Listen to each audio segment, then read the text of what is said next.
Sully and the gang are back for another installment in this billion-dollar franchise. This time they go head-to-head with Colonel Quaritch. Again. But this time he's bringing the savage fire Na'vi to blow shit up. The family will be tested, and powers will be discovered in a film that literally will not end in Avatar, Fire and Ash. Hello there, you loose units, and welcome back to another episode of Spicy Boy Reviews. I'm, of course, your host, Andrew Iles. That's right, the latest and third installment in the Avatar saga, written and directed by James Cameron. Enough said.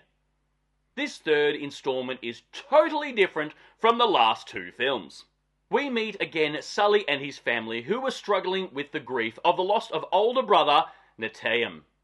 To be absolutely honest, I had to actually Google his name because I did forget. Anyway, Sully avoids his pain by gathering any discarded human weaponry for the inevitable war that is coming, while his other son struggles with the guilt, believing that he is responsible for his brother's demise.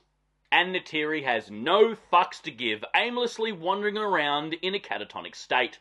Their adopted humanoid son Spider, who is also Big Baddie Colonel Quaritch's offspring, is running low on batteries for his breathing apparatus. So Sully and Neytiri both decide to send him away to live in better circumstances. But their daughter Kiri and Spider are having none of it! However, Sully has booked a ride for Spider on the Wind Traders route. The Wind Traders are kind of like a market that sail from Na'vi village to Na'vi village and sell goods. And being the last time that the Sullys are going to see Spider, they decide to tag along with the Wind Traders route to say goodbye, while also being security for them in case pirates attack, which of course will never happen. But wouldn't you know it? The Wind Traders and Sully are not only ambushed by Colonel Quaritch and his men, but also the brutally savage Na'vi known as the Ash People. They slaughter, they kamikaze, they scalp their prisoners, and have a massive boner for fire. It's fair to say that the Sully family crash land, and not only do they have to find their way back to each other, but away from danger. On their way back, Kiri discovers that she has some special powers, where she can make a human, here being Spider, and it's also in the trailer, so calm down, she can make him, and potentially other humans, breathe air on Pandora. Hopefully the underwelcomed Earthlings who have been trying to colonize Pandora since the beginning don't find this out. But wouldn't you know it? Giovanni Ribisi shows up because remember, he's in this universe. He discovers this and wants to get his hands on Spider so he can reverse engineer his new ability so he can start colonizing Pandora once they take over the Na'vi. So Colonel Quaritch goes out to find his baby boy, but first he needs reinforcements. He decides to team up with the Ash People, give them a whole arson, teach them how to use it, which of course can only go well. And then we get what pretty much happens in the last two Avatar films. There's more stuff that happens throughout, of course, but if I go into those things, either we're going to get into spoiler territory, or we're going to be here as long as an Avatar movie. I will say, though, that this film does not stop moving. It's an adventure film that kept me pretty well engaged for most of the runtime, until the climax of the film, which is almost identical to the climax in the last two films. This third installment is pretty much the antithesis of the first movie, where we had Sully and Neytiri learning to bond with each other and preserving Pandora and its wildlife, and this one being the evil version of that between Quaritch and Firestarter Varang, as they leave a path of destruction behind them. However, in saying that though, this film is pretty much Spider and Kiri's story, as they have more to unravel here. Full disclosure, I'm probably mispronouncing all of these names, but I am sorry, I guess, to some fake CGI characters. The Ash People are a very heavy threat in this film, and it does shine a light on their brutality, albeit a PG-13 version. In saying that though, they didn't have a lot of screen time, unfortunately.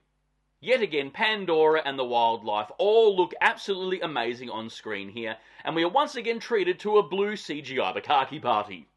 The effects are top-notch as always, not gonna lie. The first two films are more based in learning and adapting to one's surroundings, You know, you had Sully in the first film and his kids in the second. But this installment gets straight into the nitty-gritty, right into the action. There's no more learning here, just straight up adventure, and I did like that. I did enjoy my time once again on Pandora, but that runtime of 3 hours and 17 minutes, good lord! If the ending wasn't extremely similar to the last two films, I think I would have walked out of the cinema with a little bit of all pep in my step, as I was super engaged for the first part of this film. Another war, another destruction porn extravaganza. You know, with one side getting the upper hand, then the opposing side getting ahead, then the one-on-one showdown, etc. And the film felt like it was never going to end because of that. James Cameron is halfway through his saga of Avatar films, and it's up to the box office if this continues. Maybe one more film would be welcomed, and I think that's got to be it. You know, if you really wanted to, having one more final showdown between the Na'vi and the humans, where they put the nail in the coffin. Either they destroy the Earthlings, or they learn to coexist. But honestly, I don't see where else they could take this story. Like I alluded to, I did enjoy this film. I had fun with it. It was great. It was just that third act that was rinse, repeat the same. Anyway, guys, that's my cheeky little review of Avatar Fire and Ash. Write down below if you've seen it. What are your thoughts on it? But more importantly, what is your favourite installment in this so far trilogy of Avatar films? And that is it for me with my reviews for 2025. Thank you all for who have watched, liked, and subscribed this year. So many days I constantly ask myself, is this worth continuing with this movie review show? Because as we all know, there are so many movie review channels out there, it's hard to pick one. And we've only got so much time in a day to watch things online. But then I remember I just love talking about films, and I will do it regardless of where I'm at, so why not here? But thank you again to everyone who has tuned in and engaged, liked, subscribed, all that sort of stuff. I really appreciate your support. And in saying that, don't forget to hit that subscribe icon, because I give out an episode weekly. And I'll see you back here next week for the next review, but until then, stay spooky, kids.